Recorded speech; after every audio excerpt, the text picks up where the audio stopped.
Quem financiou o golpe no Brasil? Você sabia que o pessoal do agro deu dinheiro vivo para o golpista Braga Neto para levar adiante o plano para matar Lula, Alckmin e Alexandre de Moraes? Fique comigo alguns minutos que eu vou te ajudar a desvendar a verdadeira face do agro no Brasil. Você sabia que o agro responde por apenas 9% do PIB em produção primária? No total da produção de riqueza no país, a indústria é responsável por 22,5% e os serviços, por 70,9%. No entanto, como o agro é campeão em marketing, ele utiliza uma metodologia da Confederação Nacional da Agricultura, CNA, para sustentar a narrativa de liderança na produção de riqueza para o país. O método inclui toda a cadeia de produção, afirmando que o setor representa 23,8% do PIB. Mas essa conta inclui muitos outros setores como a produção agropecuária, a agroindústria e os serviços associados ao agro, os chamados agroserviços. E saber que 45% das terras no Brasil que pertencem aos grandes proprietários, latifundiários, são controlados por um número relativamente pequeno de pessoas. Segundo o Cadastro Nacional de Imóveis Rurais, CNIR, e estudos sobre concentração fundiária, cerca de 1% dos proprietários rurais controlam quase metade da terra agricultável no Brasil. Repetindo com dados mais precisos, os grandes estabelecimentos somam apenas 0,91% do total dos estabelecimentos rurais brasileiros, mas concentram 45% de toda a área rural do país. Por outro lado, os estabelecimentos com área inferior a 10 hectares representam mais de 47% do total de estabelecimentos do país, mas ocupam menos de 2,3% da área total. Brasil, 2016, p8. Por outro lado, a agricultura familiar é responsável pela produção de 70% dos alimentos que vão para a mesa dos brasileiros, enquanto os produtos do agro são exportados tendo um retorno muito pequeno em impostos, já que no mercado externo as exportações são isentas de tributação. Olhem este gráfico comparativo entre a agricultura familiar e o agronegócio.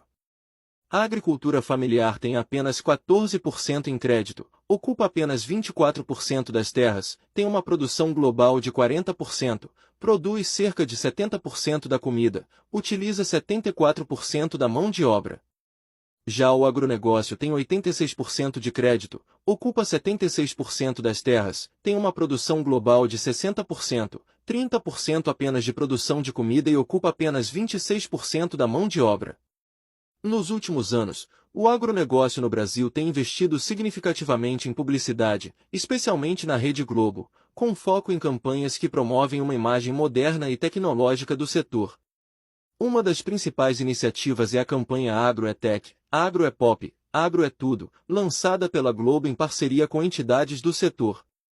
A mesma emissora, por meio dessas peças publicitárias, oculta informações aos consumidores, telespectadores sobre como e por quem são realmente produzidos os diversos produtos agropecuários que chegam às mesas da população e, sobretudo, sobre as demais relações socioprodutivas que existem além do rural como espaço produtivo. Ao longo da peça publicitária Agro é Tech, Agro é Pop, Agro é Tudo, o setor do agronegócio é tido como o principal responsável pela garantia da empregabilidade e segurança alimentar do país, o que contradiz os dados do último censo agropecuário, realizado em 2006, segundo o qual os pequenos produtores de base familiar são responsáveis por 70% da produção de alimentos e pela ocupação da maior parte da mão de obra no campo, MDA, 2009.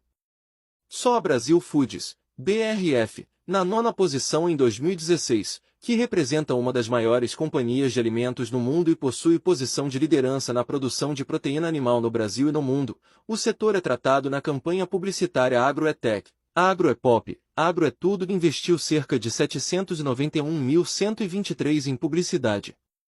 Representatividade política. O setor do agro tem uma forte representação política, a Frente Parlamentar Agropecuária, isto é a bancada ruralista com quase 2/3 dos deputados federais e mais de 60% dos senadores.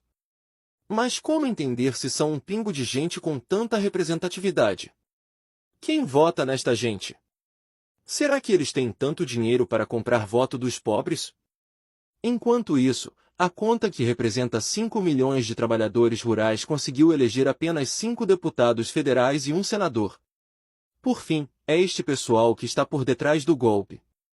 Braga Neto disse que pessoal do agro forneceu dinheiro para o plano de matar autoridades, afirma o tenente-coronel Mauro Cid, ex-ajudante de ordens de Jair Bolsonaro, PL. Ele afirmou em depoimento à Polícia Federal que o dinheiro entregue pelo general Walter Braga Neto para financiar um plano que envolvia o assassinato de autoridades foi obtido junto ao pessoal do agronegócio. Você que me acompanhou até aqui, meu muito obrigado. Aproveite e digite #Semanistia ou o Brasil pune os golpistas ou jamais vai se livrar destes impostores. Este trabalho foi produzido pelo professor Djalma Cremonese. Nos siga em nossas redes.